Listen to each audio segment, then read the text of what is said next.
안녕하세요. 오늘은 우리가 월급을 모아서 집을 살 수 있을까? 라는 질문에 대한 답을 하러 왔습니다. 과연 우리 월급을 250만 원으로 잡고 집을 살 수 있을지 보러 갈까요? 렛츠고! 자, 과연 우리 월급 250만 원으로 집을 살 수 있을까라는 질문에 저는 yes, 당연히 yes라고 대답하고 싶습니다. yes라고 대답하고요. 집을 사는 거, 그러니까 돈을 먹고 집을 사는 거 자체는 의지의 차이예요. 그래서 제가 내가 월급, 그러니까 대한민국 살짝 평균적인 250만 원으로 어떻게 집을 사는지 설명해 드리기 전에 먼저 우리가 이 개념을 먼저 알고 가야 합니다. 그건 바로 PIR이라는 용어인데요. PIR이란 내 월급을 얼마나 모았을 때 집을 살 수 있느냐. 그러니까 내 월급이 250만 원이라고 치면 이걸 안 쓰고 몇 년간 모아야 집을 살 수 있느냐예요. 그러면은 만약에 PIR이 10이라면은 내 월급을 한 푼도 안 쓰고 10년간 모아야 집을 한 채 살 수 있으면 PIR이 10인 거예요. 그러면 우리가 250만 원의 월급이라고 치고 이제 한 5억짜리 집을 산다. 그러면은 16.7 정도가 나옵니다. 16.7이면은 우리가 숨도 안 쉬고 월급을 16.7년간 모아야 되는 거예요. 그러면 집을 살 수 있겠죠? 그렇게 집을 살 수 있다고? 너 부동산 사기꾼이니? 너 부동산 사기꾼이야? 아닙니다. 부동산 사기꾼 아닌데요. 과연 어떻게 집을 살 수 있는지 설명을 하면서 도와드릴 거예요. 그리고 이 원리, 이 간단한 경제적인 원리만 알면은 이제 집을 사는데 그 정도까지는 걸리지 않습니다. 한 5년이면은 저는 5년에서 10년이면은 충분히 집 살 수 있다고 생각해요. 지금 2030 세대도요. 네. 그러니까 차근차근 따라가 봅시다. 자, 우리가 우리 주변에서 보면은 집값 더 떨어져야 된다. 지금 집값 말이 안 된다. 거품이 너무 많이 꼈다. 이런 말 되게 많이 듣잖아요. 근데 그 말은 물론 할 수 있어요. 물론 집값이 비싼 것도 맞고, 그런데 저는 그 말에 동의하진 않아요. 집값이 더 떨어져야 된다. 더 떨어질지 안 떨어질지는 아무도 모르는 거고, 저는 부동산 상승론자로서 집값이 오르면 올랐지 떨어지지 않다고 생각해요. 그 이유를 간단한 이제 물가 상승 예시로 들어볼게요. 이제 최근 한 K치킨 업계에서 치킨 가격을 3,000원 인상했어요. 그렇다면 2만원짜리 치킨이 23,000원이 된 거예요. 그렇죠. 그러면은 우리 어떤 생각을 할까요? 2만원짜리 치킨이 23,000원이 내일 될 거야. 그러면은 치킨을 오늘 하나 사 먹을까? 내일 3,000원 비싸지니까 내일 사 먹기엔 부담스러우니까 오늘 하나 더 사 먹자 라고 생각하시거나, 이제 23,000원 되네, 일단은 내일부터는 줄여야겠다. 내일부터는 치킨을 내가 일주일에 한 번 먹었으면은 한 2주일에 한 번으로 줄여야겠다. 이런 생각을 하잖아요. 근데 생각해보면 집도 똑같아요. 2억짜리 집이 있어요.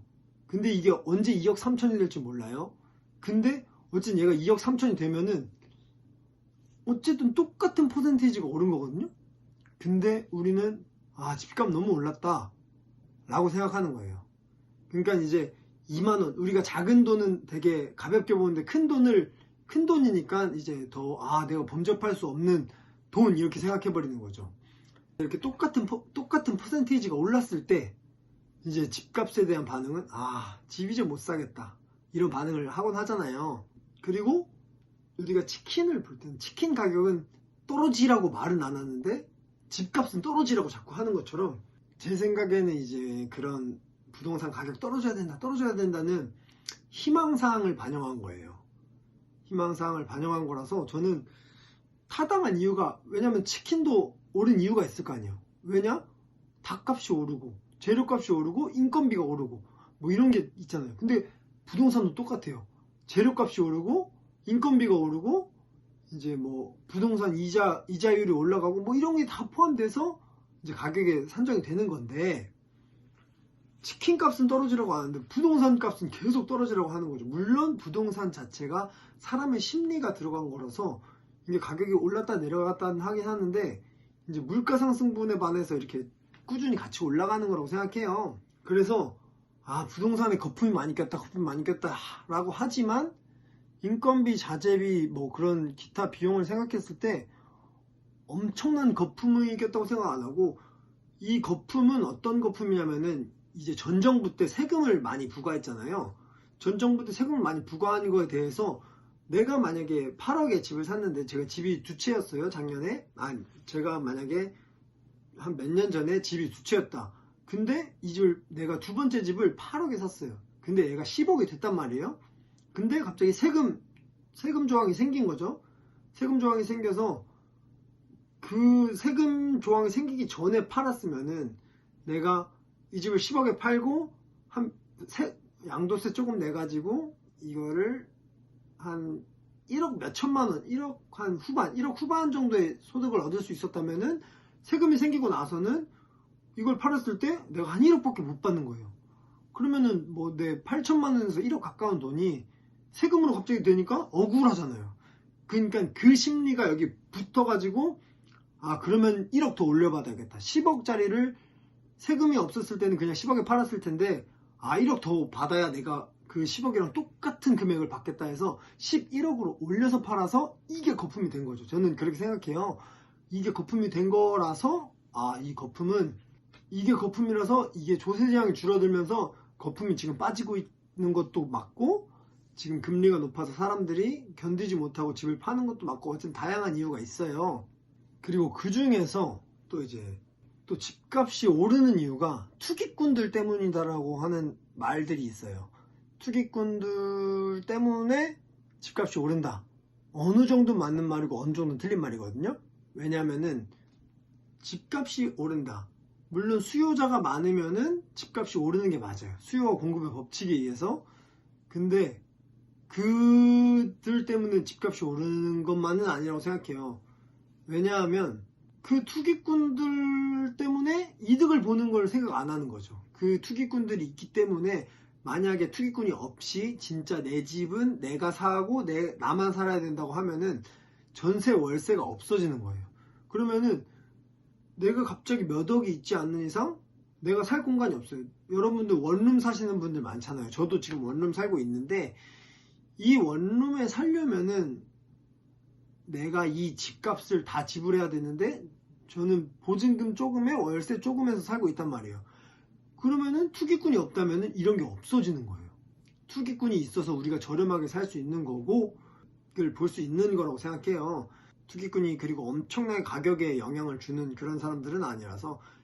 그런데 내 월급 250만 원으로 집 살려면은, 아까 16.7년 얘기했잖아요. 거의 17년이라고 보고 17년 정도 얘기했는데, 그러면 그 월급으로 어떻게 집을 사냐? 17년간 몸냐?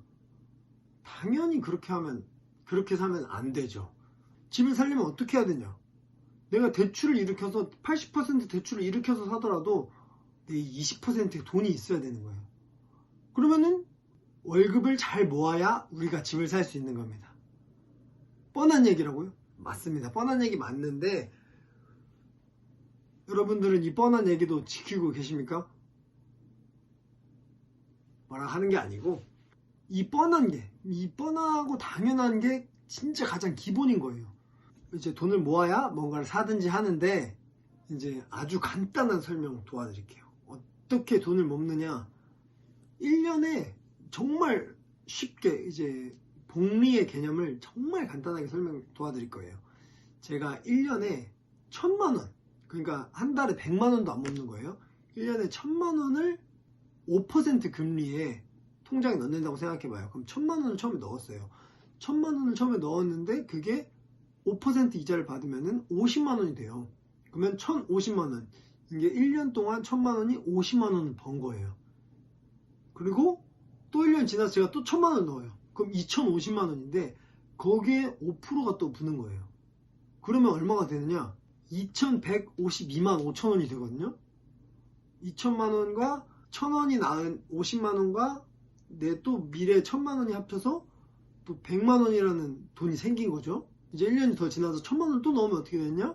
3,300, 100 뭐 뒤에 블라블라블라 이렇게 되는데, 이게 바로 복리의 힘인 거예요. 이렇게 하면은 엄청 빠르게 돈을 모을 수 있는데, 이거를 쉽게 간과하는 거죠. 왜냐면은 사람이라는 게 되게 단순해서 이제 만약에 내가 돈을 넣으면은 바로바로 나와야 아 이게 돈이 벌리는 거구나 라고 생각하는 거예요. 근데 돈은 그렇게 쉽게 벌리는 게 아니거든요. 돈은 그렇게 쉽게 벌리는 게 아니거든요. 그래서 은행이 연 5% 이자를 준다. 그러면은 1년에 5%면은 엄청 큰 금액임에도 불구하고 간과하게 되죠. 근데 우리가 쇼핑할 때 10%? 5% 할인? 뭐 이런 거 하면은 엄청 싸다 하면서 그냥 막 사잖아요. 이것보다는 이제 돈을 모으는데 좀 써야 된다 라고 말씀드리는 거고, 이렇게 모으면은 1억을 모으는데 한 7, 8년 정도면은 1억을 모을 수 있는 거예요. 한 달에 100만 원도 안 되는, 정확히는 한 88만 원 정도 모으는 건데, 그렇게 해서 7, 8년이면 1억을 모는다고요? 얼마나 쉬워요. 이제 돈만 아끼면 되는 거예요. 그래서 우리는 저축을 열심히 해서 우리 월급쟁이들도 집을 살 수 있다, 이런 걸 알려주는 거예요. 바로 이 복리의 힘을 이용해서, 어떤 내가 경제책을 다 보면은 복리의 힘, 복리의 힘, 복리의 힘, 복리의 힘을 얘기 안 하는 데가 없어요. 그 복리의 힘 파킹 통장도 이제 내 돈이 이제 돈을 낳아서 같이 점점 쌓이면서 같은 퍼센트라도 돈이 들어가는 만큼, 커지는 만큼 이제 더 많은 금액이 생기는 거니까 이게 바로 복리의 힘이고, 이렇게 하면 집을 살 수 있다. 일단 1억만 모으시면은 5억짜리 집을 80% 대출 받으면 살 수 있는 거잖아요. 부는 되게 천천히 축적되는 게 맞거든요. 그러면 1억 모았다. 그럼 집을 어떻게 사느냐? 집은 이제 우리가 대출을 무조건 껴야 돼요. 뭐 진짜 대출 안 끼고 집 산다는 거는 좀 솔직히 어려운 말이고, 그리고 그런 집들도 내가 공부를 해서 좀 저렴하게 사야 되는 거예요. 제가 이제 돈 모으는 방법은 나중에 또 설명드릴 테니까, 일단 우리는 한 달에 88만 원 모아서 8년이면은 1억을 모을 수 있는 그런 시스템을 만들어야 하는 거고, 그러면은 1억을 모으면은 집 사기가 쉽다. 집을 사는 내 선택의 폭이 넓어질 수 있는 거죠. 그리고 집을 사는 방법은 여러 가지 대출을 알아봐서 구매하면 되는데, 제가 처음에 치킨 얘기했었죠. 치킨이 2만 원에서 2만 3천 원으로 올랐다고 해서 항상 2만 3천 원에 파는 게 아니고, 가끔 그 K치킨에서 할인 행사 같은 걸 한단 말이에요. 그러면은 2만 3천 원이었던 게 갑자기 옛날 가격에 팝니다 하면서 17,000원에 팔 때도 있단 말이에요. 17,000원, 18,000원에. 그런 것처럼 아파트도 여기는 원래 5억인데 갑자기 4억 5천에 팔고, 이런 급매물, 이런 게 나온단 말이에요. 그렇게 우리가 공부를 하고 관심을 가지면은 그런 박앤세일, 부동산계의 박앤세일, 부동산계의 행사를 놓치지 않고 겟할 수 있다는 그런 장점이 있는 거죠. 그래서 저 이제 부동산 장인 자코 의연이랑 같이 돈을 모아서 어떻게 집을 사는지 이제 하나하나 의연이랑 같이 집 사기 프로젝트를 하면 좋을 것 같고요. 지금 보시면은 서울의 인구수는 계속 줄어들고 있어요. 서울의 인구수는 계속 줄어들고 있는데 왜 줄어들고 있느냐?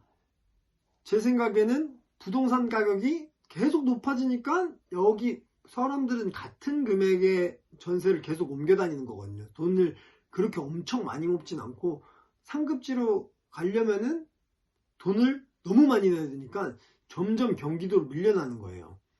그런데 이제 그래서 서울의 인구가 줄어들고 경기도의 인구가 늘어나고 있잖아요. 그런데 우리가 서울의 부동산 가격이 갑자기 지금처럼 쭉 내려간다고 하면은 사람들이, 만약에 내가 5억으로 경기권에 전세 살고 있는데 지금 여기 해링턴이 5억에 자주 거래가 됐단 말이에요. 그럼 그 5억으로 서울로 들어올 수 있어? 그러면 5억으로 서울 들어오죠. 그런 것처럼 왜 서울로 들어오느냐? 일단 서울에 일자리가 많아요. 서울에 일자리가 많고, 서울 사는 사람들은, 서울 살다가 경기도로 나갔던 사람들은 다시 서울로 들어오고 싶어요. 왜냐하면은 여기 인프라가 엄청 좋아요. 용두동에 살고 있는데도 너무 좋아요. 거기 뭐 빈민가 아니냐, 생선 냄새 나지 않냐, 뭐냐 다 필요 없이 역세권에 버스 많이 다니고 백화점 뭐 이런 거 다 있으니까 너무 살기 좋은 거예요. 그런 것처럼 진짜 이 서울 그러니까 강남에 있던 사람이 강남 밖으로 못 벗어나는 것처럼 서울에 있는 사람들이 경기권으로 나가도 다시 서울로 들어오고 싶어하는 그 욕심 때문에 저는 서울의 부동산은 살짝 불패라고 생각하거든요. 그래서 의원이랑 같이 서울에 집 사기 프로젝트를 하셔가지고 같이 부의 추월 차선을 탔으면 좋겠다라고 말씀드리면서 오늘은 마무리하고 구독과 좋아요 한 번씩 눌러주시고 다음 시간에는 돈 모으는 법 중에서 돈 모으는 것 중에 가장 중요한 지출을 통제하는 법 먼저 알려드리겠습니다. 자, 오늘은 여기까지고요. 이상 부동산 장인 작고 채널의 의원이었습니다. 감사합니다. 바위.